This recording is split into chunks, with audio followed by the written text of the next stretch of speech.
Sur Radio Lac, Eric Ashkar ramène sa science dont il suffit de demander. Il suffit de demander. Bonjour Eric Ashkar. Bonjour Sophie. Le spectre électromagnétique, mais qu'est-ce que c'est que ça? Mais expliquez-nous tout. Alors, le spectre électromagnétique. Oui, s'il vous plaît. C'est pas tous les jours qu'on en parle dans une conversation quand même. Ah, c'est sûr. Ouais. Mais c'est finalement, la vie s'appuie beaucoup sur le spectre, puisque la lumière qu'on voit, c'est une onde. La lumière, c'est une onde. Le son qu'on entend, c'est aussi une onde. Alors, l'onde, ce qu'on entend, c'est de l'onde mécanique. Par contre, la lumière, c'est une onde électromagnétique. Le signal radio, avec son téléphone, avec son poste radio, c'est un signal électromagnétique.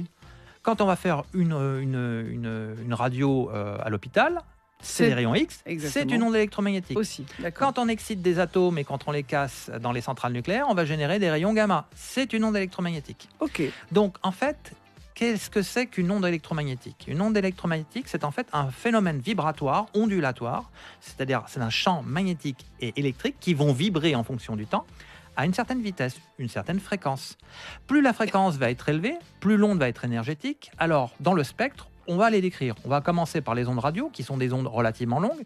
Les ondes radio permettent de véhiculer l'information, donc les signaux tels que le Wi-Fi, tels que la radio, tels que la télé.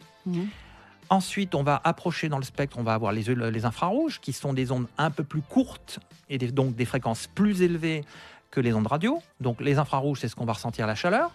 Puis après, on va tomber dans le domaine du visible, donc de la couleur bleue à la couleur rouge. On va avoir, donc nos yeux sont capables de voir ces ondes-là, c'est ce qui nous permet de voir le monde. Mais en fait, nos yeux ne nous permettent pas de voir ni les ondes radio, ni les infrarouges, ni les ultraviolets, ni les rayons X, etc. Ce qui montre que l'œil est finalement très limité dans la zone de réception. Au-delà du visible, on a les ultraviolets. On a ensuite les rayons X et ensuite on a les rayons gamma. Et donc plus on monte, plus la fréquence est élevée et plus la longueur d'onde est courte. Alors après on va dire oui mais c'est marrant parce qu'une onde telle que la lumière, on a un miroir, on réfléchit la lumière sur un miroir. Mais une onde, c'est pareil. Une onde radio peut se réfléchir sur un obstacle. Ah oui. Une onde radio se disperse, c'est-à-dire qu'elle va taper sur une cible et elle va partir dans tous les sens. Quand la lumière arrive dans l'atmosphère, elle va se disperser dans tous les sens. Et j'en parlerai dans une prochaine chronique. Pareil pour une onde radio, pareil pour un rayon X. Et on peut avoir aussi ce qu'on appelle un effet de diffraction. C'est-à-dire que quand on arrive sur une surface dont l'indice de réfraction n'est pas le même, c'est-à-dire l'air et l'eau, et on le voit quand on prend un bâton et on veut taper dans l'eau, l'objet ne se trouve pas à l'endroit où on le voit.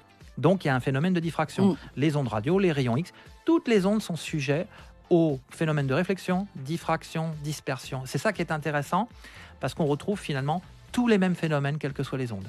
Merci beaucoup. Vous êtes vous-même un phénomène, on peut le dire. Vous savez tellement de choses. On vous écouterait pendant des heures. Eric Ashkar est à retrouver en podcast sur radiolac.ch ou application. À la semaine prochaine. Merci Sophie, à la semaine prochaine.